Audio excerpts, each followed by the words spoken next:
Hello बच्चों, नमस्कार। और अनमोल एजुकेशन पॉइंट में आप सभी को स्वागत है। आज हम आपको 6वीं क्लास का अतीत से के बारे में हम कुछ बताएंगे। यानी हमारे अतीत बुक का नाम है, किताब का नाम है, और अध्याय 4 चैप्टर 4 है। चलिए हम इस हेडलाइट को क्या बताती है हमें किताबें और कब्रें, ये हेडलाइट है और इसके आगे हम पढ़ेंगे। ठीक है, तो इस चैप्टर का यही पढ़ना है। यहाँ पर जो दिखाई दे रहा है पुस्तकालय में मेरी, तो ये नहीं पढ़ना है। ठीक है, इसको नहीं पढ़ना है, इसको छोड़ देना है। छोड़ने के बाद में आते हैं दुनिया के प्राचीनतम, यानी दुनिया के प्राचीनतम साहित्यिक स्रोतों में एक, इसी को पढ़ना है। तो चलिए हम पढ़ते हैं। शायद तुमने वेदों के बारे में सुना होगा। वेद 4 हैं। वेद कितने होते हैं? वेद 4 होते हैं। पहला है ऋग्वेद। पहला क्या है? ऋग्वेद, सामवेद, यजुर्वेद, अथर्ववेद। सबसे पुराना वेद ऋग्वेद है। सबसे पुराना वेद कौन सा है? ऋग्वेद है, जिनकी रचना लगभग 3500 साल पहले हुई। मतलब सबसे पुराना वेद का क्या नाम है? तो ऋग्वेद है। और ये कितना हुआ है, कितना साल पुराना है?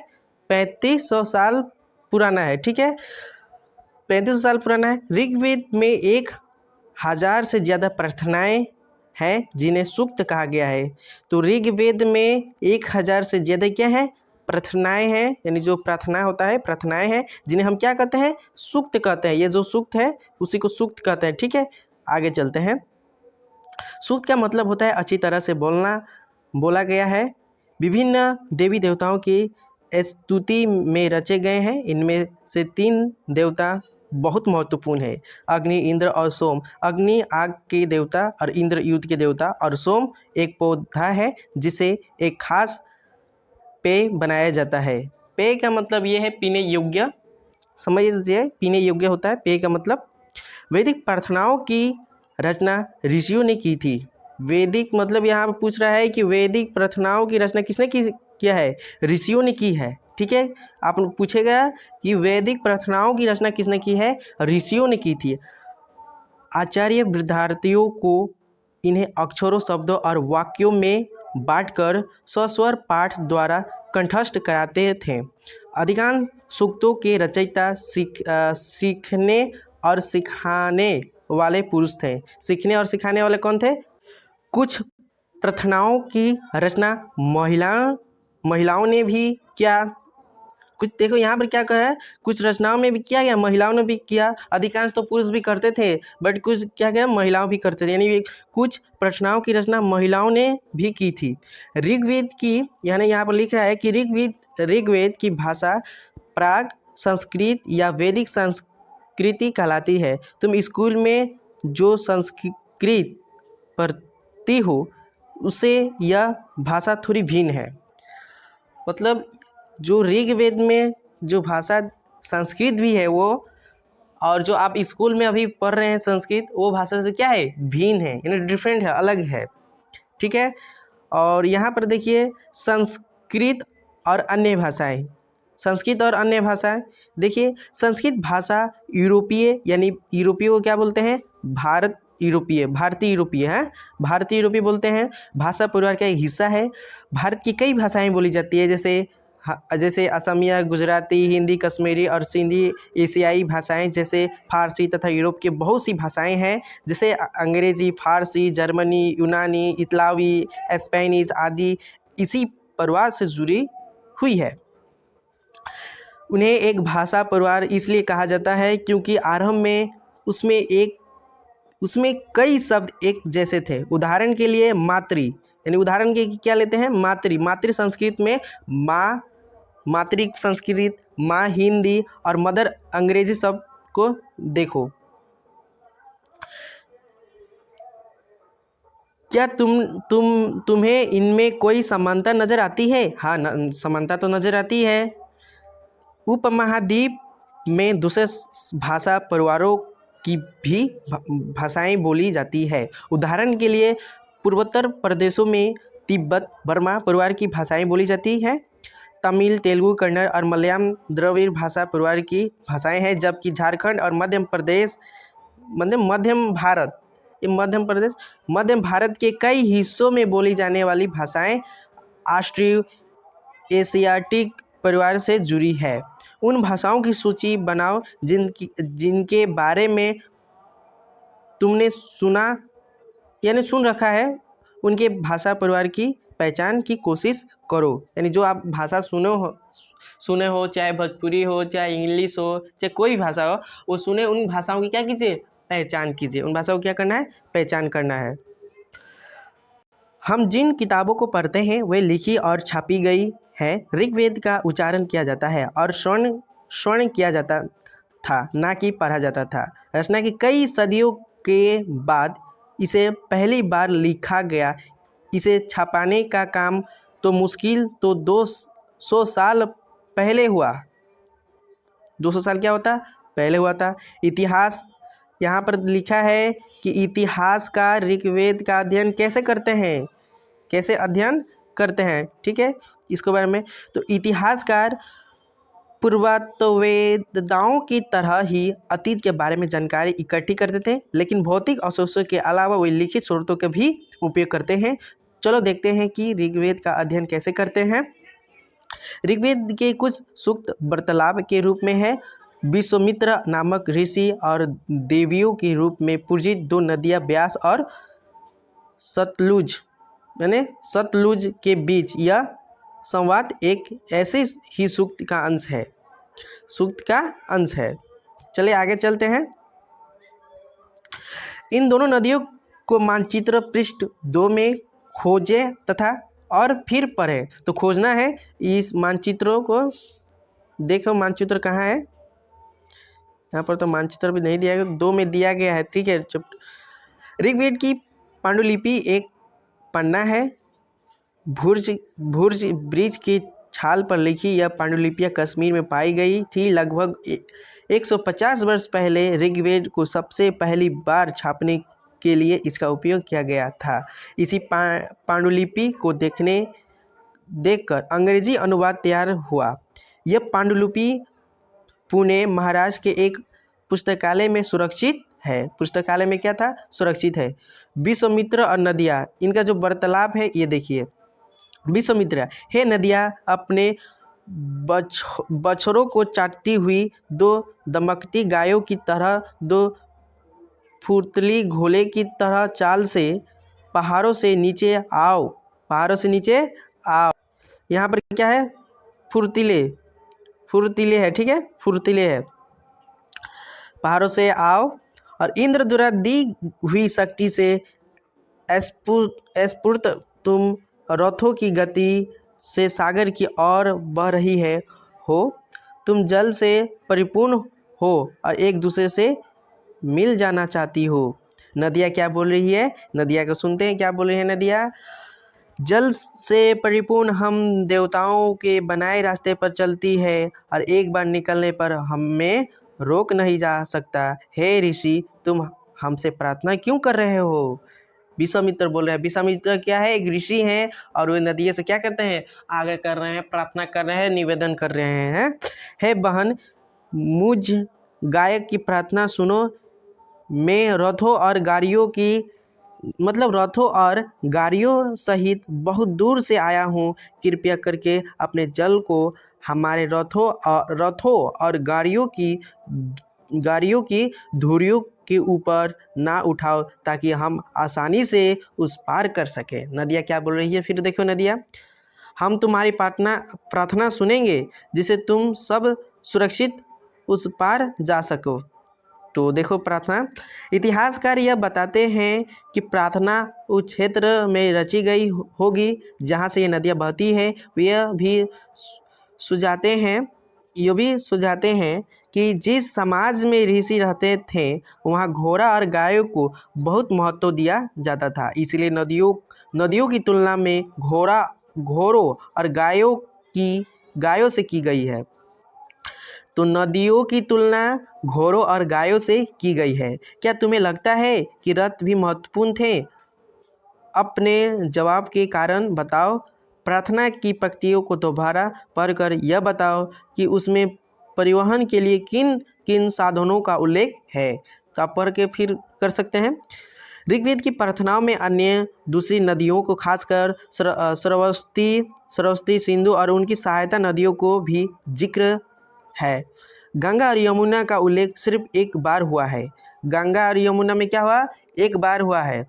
किस गंगा यमुना एक बार हुआ है, गंगा यमुना का। ठीक है। मानचित्र 1 को देखो और ऐसी 5 नदियों की सूची बनाओ जिनके नाम ऋग्वेद में नहीं है। तो आप एक मानचित्र बनाइए जिनमें नदियों नहीं है। ठीक है, बना लीजिए। चलते हैं आगे।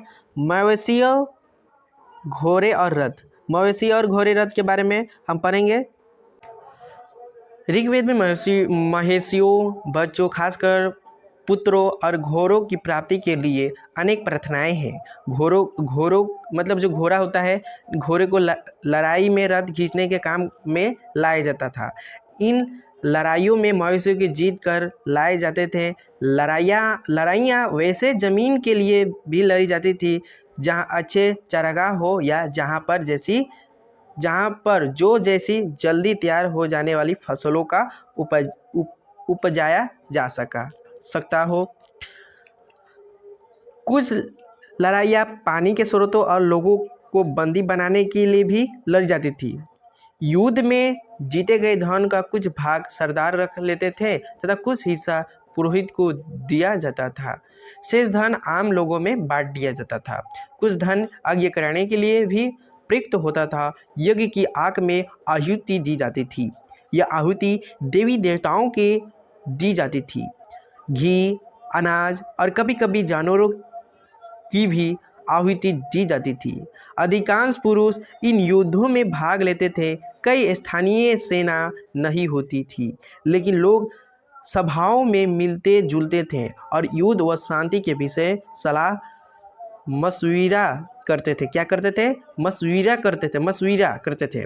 वहाँ यह ऐसा लोगों को अपना सरदार चुनते थे जो बहादुर और कुशल योद्धा हो। तो ऐसा सरदार खोजेंगे जहाँ पर युद्ध बहादुर भी हो, कौशल वो सब कुछ जानता हो, तो ऐसा सरदार वो क्या करते हैं? खोजते थे। लोगों की विशेषताएं बताने वाले शब्द। लोगों की जो विशेषता क्या बताती है, ये जो शब्द है आज जानते हैं। लोगों का वर्गीकरण होता था। तो काम, भाषा, परिवार या समुदाय, निवास स्थान या संस्कृत परंपरा के आधार पर किया जाता रहा है। ऋग्वेद में लोगों की विशेषता बताने वाले कुछ शब्दों को देखो। ऐसे 2 समूह हैं जिनका वर्गीकरण काम के आधार पर किया गया है। पुरोहित, जिन्हें कभी कभी ब्राह्मण कहा जाता था, तरह तरह के यज्ञ और अनुष्ठान कराते थे। दूसरे लोग थे राजा। ये राजा वैसे नहीं थे जिनके बारे में तुम बाद में पढ़ोगी। ये ना तो बड़ी राजधानियों और महलों में रहते थे, ना इनके पास सेना थी, ना ही ये कर वसूलते थे। प्राय राजा की मृत्यु के बाद उनका बेटा अपने आप ही शासक नहीं बन जाता था। पिछले अनुभाग को एक बार फिर पढ़ो और यह पता लगाने की कोशिश करो कि राजा क्या करते थे। जनता या पूरे समुदाय के लिए 2 शब्द का इस्तेमाल होता था। एक था जिन, जिसका प्रयोग हिंदी व अन्य भाषाओं में आज भी होता है। दूसरा शब्द था विश्व, जिसे वैश्व शब्द निकलता है। इस विषय में तुम अध्याय 5 विस्तार में पढ़ोगे, मतलब अध्याय 5 में विस्तार से पढ़ोगी। ऋग्वेद में विश्व और जनों के मतलब जनों के नाम मिलते हैं। इसलिए हमें पुरु जन या विश्व भरत जन या विश्व यदु जन या विश्व जैसे कई उल्लेख मिलते हैं। तो तुम्हें इसमें से कई नाम जानना पहचाना लगता है। लड़की से बोल रहे हैं। जिन लोगों ने इन प्रार्थनाओं की रचना की वे कभी कभी खुद को आर्य कहते थे तथा अपने विरोधियों को दास या दैस्तु कहते थे। दैस्तु वे लोग थे जो यज्ञ नहीं करते थे और शायद दूसरी भाषाएं बोलते थे। बाद के समय में दास स्त्रीलिंग मतलब दास क्या होता था, स्त्रीलिंग दासी होती थी, शब्द का मतलब गुलाम हो गया। दास वे स्त्री और पुरुष होते थे जिन्हें युद्ध में बंदी बनाया जाता था और उन्हें उनके मालिक की जायदाद माना जाता था। जो भी काम मालिक चाहते थे उन्हें वह सब करना पड़ता था। जिस युग में उपमहाद्वीप के उत्तर पश्चिम में ऋग्वेद की रचना हो रही थी, उसी समय दूसरी जगहों पर अलग अलग तरह का विकास हो रहा था। देखो वहाँ क्या हो रहा था। खामोश प्रहरी कहानी महापाषाणों की। अगले पृष्ठ के चित्रों में देखो, ये शिलालेख महापाषाण यानी बड़ा पाषाण पत्थर नाम से जाने जाते हैं। पत्थर से ये पत्थर धप्पण करने की जगह पर लोगों के द्वारा बड़े करीने से लगाए गए थे। महापाषाण कब्रें बनाने की प्रथा लगभग 3000 साल पहले शुरू हुई। यह प्रथा ढक्कन, दक्षिण भारत, उत्तर पूर्वी भारत और कश्मीर के प्रचलित थी। कुछ महत्वपूर्ण महापाषाण पुरास्थल मानचित्र 2 में दिखाए गए हैं और कुछ महापाषाण जमीन के ऊपर ही दिख जाते हैं। कुछ महापाषाण जमीन के भीतर भी होते हैं। कई बार पुरातत्वविदों को गोलाकार सजाए हुए पत्थर मिलते हैं और कई बार अकेला खड़ा हुआ पत्थर मिलता है। यही एकमात्र प्रमाण है जो जमीन के नीचे कब्रों की दर्शाते हैं। महापाषाणों के निर्माण के लिए लोगों को कई तरह के काम करने पड़ते थे। हमने जो कार्य की सूची बनाई है उन्हें क्रमबद्ध करो। गड्ढे खोदना, शिलाखंडों को धोकर लाना, बड़े पत्थरों को तराशना और मरे हुए को दफनाना। इन सब कब्रों में कुछ समानताएं हैं। सामान्य मृतकों को खासकर किस्म की मिट्टी के बर्तनों के साथ दफनाया जाता था, जिन्हें काले लाल मिट्टी के बर्तनों यानी इसको ब्लैक में दिया है, ब्लैक एंड रेड वेयर के नाम से जाना जाता है। इनके साथ ही मिले हैं लोहे के औजार और हथियार, घोड़े के कंकाल और सामान तथा पत्थर और सोने के गहने। क्या हड़प्पा के शहरों में लोहे का प्रयोग होता था? हड़प्पा सभ्यता में लोहे का प्रयोग नहीं होता था। वैदिक सभ्यता जब आरंभ हुआ, वैदिक सभ्यता में ही लोहे का प्रयोग में होता था, लेकिन हड़प्पा सभ्यता में लोहे का प्रयोग नहीं होता था। लोगों की सामाजिक समानताओं के बारे में पता करना। पुरातत्वविदों यह मानते हैं कि कंकाल के साथ पाई गई चीज़ें मरे हुए व्यक्ति की ही रही होगी। कभी कभी ये कब्र की तुलना में दूसरी कब्र में ज़्यादा ही चीज़ें मिलती हैं। मानचित्र 2 पर पृष्ठ 12 ब्रह्मगिरी की खोजो। यह एक व्यक्ति की कब्र में 33 सोने के मनके और शंख पाए गए। दूसरे कंकालों के पास सिर्फ कुछ मिट्टी के बर्तन ही पाए गए। यह दफनाए गए लोगों की सामाजिक स्थिति में भिन्नता को दर्शाता है। कुछ लोग अमीर थे तो कुछ लोग गरीब, कुछ लोग सरदार थे तो कुछ दूसरे अनुयायी। क्या कुछ कब्रगाहें खास परिवार के लिए थी? कभी कभी महापाषाणों में से एक अधिक कंकाल मिलते हैं। वे यह दर्शाते हैं कि शायद एक ही परिवार के लोगों को एक ही स्थान पर अलग अलग समय पर दफनाया गया था। बाद में मरने वाले लोगों को पोर्ट होल यानी इसको बोलते हैं पोर्ट होल के रास्ते कब्र में लाकर दफनाया जाता था। ऐसे स्थान पर गोलाकार लगाए गए पत्थर या चट्टान चिड़ों का काम करते थे, जहां लोग आवश्यकतानुसार शवों को दफनाने दोबारा आ सके। इनाम गांव के एक विशिष्ट व्यक्ति की कब्र। इनाम गांव एक गांव का नाम है, उनमें विशेष व्यक्ति की कब्र है। क्या बताता है कब्र? मानचित्र 2 में पृष्ठ 12। इनाम गांव को खोजो। यह भीमा की सहायक नदी घोर के किनारे एक जगह है। इस जगह पर 3600 से लेकर 2700 साल पहले लोग रहते थे। ठीक है, यहाँ पर क्या था?